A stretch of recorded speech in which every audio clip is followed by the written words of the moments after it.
허락하신 하나님의 말씀은 시편 81편 1절로 7절까지 말씀입니다. 우리의 능력이 되신 하나님을 향하여 기쁘게 노래하며 야곱의 하나님을 향하여 즐거이 소리칠지어다. 시를 읊으며 소고를 치고 아름다운 수금의 비파를 아우를지어다. 초하루와 보름과 우리의 명절에 나팔을 불지어다. 이는 이스라엘의 율례요 야곱의 하나님의 규례로다.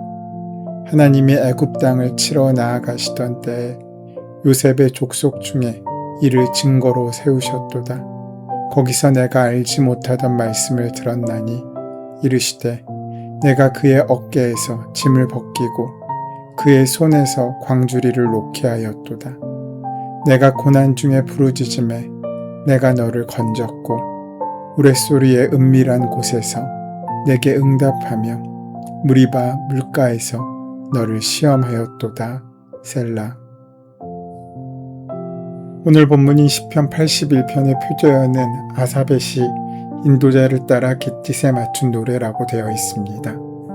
여기서 깃딧이란 일할 때 부르는 민요로 수확한 밭을 발로 밟아 즙을 내는 작업을 하면서 부르는 노래입니다.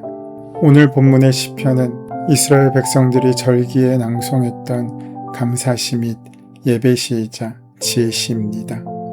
깃딧에 맞춘 노래가 포도주 틀을 밟는 동안 부르는 노래라고 여겨지고 있기에 많은 학자들은 이 시편을 장막절이라고도 불리는 초막절에 낭송했을 것이라고 생각하고 있습니다. 초막절은 유월절, 오순절과 함께 유대인의 3대 축제 중의 하나입니다. 초막절은 애굽을 나온 이스라엘 사람들이 40년간의 광야 생활에서 장막에서 생활한 것을 기념하기 위한 절기이자 명절입니다. 그래서 그들은 집을 떠나 광야에 천막을 치고 일주일간 그곳에서 생활합니다. 하나님께서 당신의 은혜가 광야의 어려움과 고통에도 불구하고 얼마나 큰 사랑으로 임하셨는지를 이스라엘이 기억하고 겸손하게 하나님을 바라보도록 하는 절기입니다. 그래서 이날은 유대인들에게 가장 즐거운 명절 중의 하나입니다. 시편 81편은 이렇게 이스라엘 백성들이 자신들에게 베풀어 주신 은총과 구원을 기념하는 명절에 온 마음을 다하여 전능하시고 이스라엘을 구원하신 하나님을 높이며 찬양하는 축제에 읽히는 시입니다. 초막절은 하나님의 과거의 광야에서 조상들에게 베푸신 은혜를 기억하고 감사하며 미래에도 지속적으로 그 은혜를 베푸실 것을 기도하고 기대하는 축제입니다. 시편 81편은 크게 두 부분으로 나누어 볼 수 있는데 전반부는 하나님의 절기인 민족의 축제에 하나님께서 베풀어 주신 은혜와 능력을 찬양하는 내용이고 후반부는 하나님께서 애굽에서 구원하신 은혜와 역사를 말하면서 불순종했던 역사적 사건을 상기시키며 그들이 하나님께 순종하여야만 한다는 것을 권면하는 교훈적인 내용입니다. 오늘 본문은 먼저 하나님의 절기를 지켜야 함을 강조하고 있습니다. 시인 아삽은 하나님에 대해 우리의 능력이 되신 하나님과 야곱의 하나님이라고 소개합니다.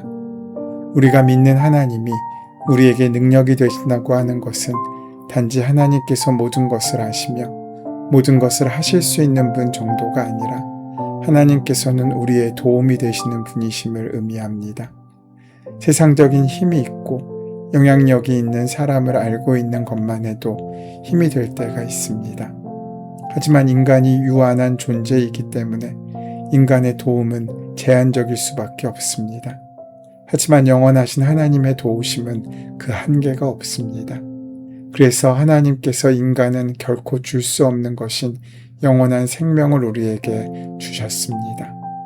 또한 야곱의 하나님은 개인적으로 보면 야곱과 같은 자기중심적인 사람, 다른 사람의 발목을 잡아 넘어뜨리는 사람을 변화시켜 믿음의 사람으로 만들어내시는 하나님이시고 민족적으로 보면 야곱의 12아들이 이스라엘의 12지파가 되었던 것처럼 이스라엘 민족 전체의 하나님, 특히 노예 생활에서 건져내셔서 출애굽하게 하시고 가나안 땅으로 인도하신 하나님이라는 의미를 갖습니다. 먼저 시인은 백성에게 온갖 악기를 동원하여 하나님을 찬양하라고 말합니다. 초막절을 지키는 것은 하나님이 주신 명령이기 때문입니다. 이 축제를 지킴으로써 이스라엘 백성은 과거에 베푸셨던 하나님의 은혜를 기억하고 앞으로 어떤 어려움이 닥치더라도 하나님께 대한 믿음을 유지할 수 있었습니다. 찬양과 감사는 믿음을 지키고 키우는 데 가장 중요한 도구가 됩니다. 아삽은 그 하나님을 향해 기쁘게 노래하라, 즐거이 소리치라고 권면합니다. 기쁘게 노래하다의 문자적 의미는 진동하다에서 파송되어 높이 소리 질러서 노래하다라는 의미를 갖습니다. 또 즐거이 소리치다는 놀라서 기뻐서 탄성을 지르다라는 의미입니다. 우리가 하나님을 기쁘게 노래하고 즐거이 외쳐야 한다면 구체적으로 어떻게 해야 하는지에 대해서 잘 알려주고 있습니다. 먼저 시인 아삽은 우리가 하나님을 향해서 시를 읊어야 한다고 말합니다. 시라고 번역된 단어는 노래 또는 선율, 악기 소리를 의미하는 말입니다. 그러나 여기에서는 뒤에 악기와 대조되는 표현, 즉 사람의 목소리로 하나님을 찬양하라는 의미인 것으로 여겨집니다. 그래서 여러 영어 성경에서는 시를 읊으며를 노래를 높이 부르며 라고 번역하고 있습니다. 아삽은 하나님을 찬양하는 방법 중에 가장 먼저 목소리로 찬양할 것을 말하고 있습니다. 하나님께서 우리에게 주신 최고의 악기는 두말할 필요도 없이 우리의 목소리입니다. 또한 시인 아삽은 소고와 수금, 비파로 찬양하라고 합니다. 특히 수금 앞에는 아름다운이라는 형용사가 붙어 있습니다. 이것은 달콤한, 유쾌한이라는 의미입니다. 하나님을 찬양하는데 특별히 수금이 아름답고 감미로운 역할을 한다는 것입니다. 시인 아삽은 언제 하나님을 찬양해야 하는지 그때에 대해서도 말하고 있습니다. 그때는 초하루에, 보름에, 그리고 명절에입니다. 초하루를 문자적으로 번역하면 새것이 된 때입니다. 이스라엘 백성들의 새로운 달의 첫날은 지난달에 지은 죄를 용서받은 후에 맞게 되는 첫날이므로 하나님께 헌신과 봉사를 다짐하는 새로운 마음과 새로운 삶의 시작의 날이었습니다. 또한 보름은 문자 그대로 한 달의 정가운데의 날입니다.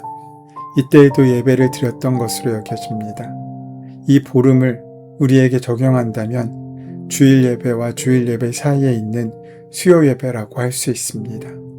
주일 예배 때 받은 말씀대로 살았는지를 확인하고 그렇지 못했다면 회개함으로 다시 그 말씀이 이끄시는 삶을 살아갈 것을 결단하는 날입니다. 그렇게 시작하는 날과 한가운데의 날을 예배의 마음으로 감사와 찬양으로 채워가는 것이 우리에게는 필요합니다. 시인 아삽은 우리가 왜 하나님을 향해서 있는 힘을 다해 찬양을 해야 하고 목소리와 여러 악기로 찬양을 해야 하며 초하루와 보름 명절마다 찬양을 해야 하는지 그 이유에 대해 아주 뚜렷하게 말해줍니다. 그 이유는 하나님의 규례와 규칙이기 때문입니다. 신앙은 내 마음대로 하는 것이 아니라 하나님께서 말씀하신 대로 하는 것입니다. 그 말씀에 순종하는 것이 지혜이자 복입니다. 그런 다음 시인은 갑작스럽게 자신이 들은 한 소리를 전합니다. 그것은 하나님으로부터 들은 음성입니다. 하나님은 먼저 애굽에서의 노예살이로부터 해방시키시고 광야길에서 베푸신 은혜를 다시금 기억나게 하십니다. 아삽은 하나님께서 이스라엘 백성들에게 베풀어 주셨던 은혜를 되새기게 하며 하나님의 말씀을 지킬 것으로 호소하고 있습니다. 6절은 이스라엘 자손들이 애굽에서 강제 노역에 시달리는 모습을 보여줍니다. 특히 어깨의 짐과 광주리가 그러합니다. 요셉을 알지 못하는 바로가 통치를 하게 되자 이스라엘 자손들의 신분은 노예가 되었고 국고성 비돔과 라암셋을 짓는 일에 강제 노역하게 되었습니다.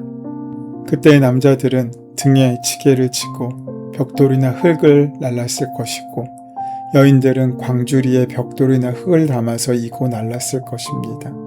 그런 아픔과 힘듦의 노역에서 해방시켜 주셨다는 것을 다시 말씀해 주십니다. 7절 말씀에 내가 고난 중에 부르짖음에 내가 너를 건졌고 우레소리의 은밀한 곳에서 내게 응답하며 무리바 물가에서 너희를 시험하였도다. 부르짖다란 의미와 함께 이름을 부르다라는 의미도 같습니다. 즉 이스라엘 자손들이 고난의 과정 중에 하나님의 이름을 간절하게 불렀다는 것입니다. 그때 하나님께서는 그들을 외면하지 않으시고 건져내시어 출애굽하게 해주셨습니다. 뿐만 아니라 시내산에서 구름 가운데에서 계명을 주셨고 광야에서 물이 없다며 불평과 불만이 극에 달해 있을 때 반석에서 물이 나게 하셔서 그들의 마른 목을 축이게 하셨습니다. 시인은 우리의 능력이 되시는 하나님을 향하여 기쁘게 노래하라고 선포하고 있습니다. 하나님이 능력이 되는 사람은 하나님을 찬양합니다. 그러나 하나님 아닌 다른 것을 붙잡고 살아가는 사람, 그러한 사람들은 하나님을 결코 찬양하지 않습니다. 그는 자기 힘으로 사는 사람이기 때문입니다. 그의 시선은 온통 자신에게 집중되어 있습니다. 모든 것의 중심은 자기 자신입니다. 자신에게 이로운가 아닌가에 따라 판단하고 행동합니다. 자신에게 이로운 것이라고 생각되면 그것을 위해 모든 수단과 방법을 동원합니다. 그러기에 그 마음 가운데 하나님께서 거하실 만한 장소가 없습니다. 신앙의 영적 전쟁은 누가 나의 힘인가의 싸움입니다. 성경은 끊임없이 이 사실을 우리에게 기억하게 하십니다. 이스라엘 백성이 바로의 군대의 추적과 홍해 앞에서의 절대절명의 위기 앞에 놓였을 때 하나님은 모세를 통하여 이스라엘 백성들에게 가만히 서서 보기만 하라고 하셨습니다. 무엇이라도 해야만 할 것 같은 그 상황에서 이스라엘 백성이 할 것은 아무것도 없었습니다. 하나님은 당신이 이스라엘의 능력임을 그렇게 가르쳐주고 계십니다. 이스라엘 백성이 요단강을 건너 가나안에 들어가서 여리고성을 만났을 때 그들이 한 전투의 방법은 군사적인 입장에서 보면은 쓸모없는 일이었습니다. 그것은 이해할 수도 없는 참으로 허무한 행동이었습니다. 그 성을 무너뜨리기 위해서 무기를 만들고 방법을 찾아야 할 것 같지만 하나님은 이스라엘 백성들로 하여금 언약궤를 메고 나팔을 불면서 그저 성 주위를 돌기만 하였고 나중에는 소리만 지르게 하셨습니다. 하나님께서 모든 전쟁을 감당하시고 이기게 하신다는 것을 직접 보여주신 것입니다. 미디안 연합군과의 전쟁에서 13만 5천이라는 대군과 맞서기 위해 3만 2천 명의 이스라엘 군인들이 모였습니다. 이스라엘이 얼마나 열세인지는 누가 봐도 뻔히 알 수 있는, 결코 이길 수 있는 가능성이 없는 전쟁이었습니다. 그런데 그런 와중에서 하나님은 그 중에도 300명만 남기시고 다 돌아가게 하셨습니다. 그러면서 이후로 3만 2천 명이 너무 많다고 말씀하십니다. 왜냐하면 이스라엘 백성들 스스로가 자신들이 스스로를 구원했다고 할까봐 염려하신 것입니다. 하나님은 철저히 당신이 이스라엘의 생명이요, 힘이요, 능력인 것을 그들이 알기를 원하셨던 것입니다. 신앙은 오직 하나님이 나의 힘이시고 능력이라는 것을 고백하는 것이며 하나님이 나의 힘인 것을 기뻐하는 것입니다. 그렇다면 그 다음으로 당연히 우리의 심령에 일어나는 영적 반응은 그분의 말씀을 듣는 일이지 않겠습니까? 사람이 자기 자신에게 가능성을 두면 둘수록 그는 그 가능성을 자신에게 두는 만큼 하나님께 집중하지 않고 하나님을 잃어버립니다. 이스라엘 백성들이 그랬지 않습니까? 구약의 맨 마지막 책인 말라기를 보면 결국 이스라엘은 자신들이 이제껏 경험했던 그 경험들에 대해 이렇게 말합니다. 하나님을 섬기는 것이 헛되니 만군의 여호와 앞에서 그 명령을 지키며 슬프게 행하는 것이 무엇이 유익하리요. 하나님의 언약이 헛되어 보였기 때문입니다. 그렇게 느끼는 순간부터 하나님의 언약을 믿는 것보다 당장 눈앞에 보이는 힘과 권력이 더 효과적인 방법이고 내 눈앞에 있는 세력이 더 커 보이는 것은 당연합니다. 그렇게 사람들은 헤브론의 길이 아니라 소돔의 길을 선택합니다. 그래서 우리의 믿음을 왜곡시킵니다. 바로 그때 우리는 하나님께서 우리에게 하신 일을 기억해야 합니다. 그래야 우리는 두려움을 넘어 소망의 길로 나아갈 수 있습니다. 그렇게 그 소망의 길을 걷는 저와 여러분의 복된 하루가 되시기를 소원하고 축원합니다. 은혜의 주님, 어떤 상황에서도 주님을 향한 높임과 경배를 드리는 일을 잊지 않게 하여 주시옵소서. 주님이 정하신 날과 행하신 일들을 기억하고 기쁨으로 찬양하며 우리의 최고의 가치를 주님께 돌려드릴 수 있도록 인도하여 주시옵소서. 예수님의 이름으로 기도합니다. 아멘. 이제 오늘 이 아침 우리에게 허락하신 오늘 본문의 말씀이 지금 나에게 말씀하고자 원하시는 주님의 음성으로 만나질 수 있도록 본문의 말씀을 깊이 묵상하시고 함께 기도하는 시간 가지도록 하겠습니다. 함께 기도합니다.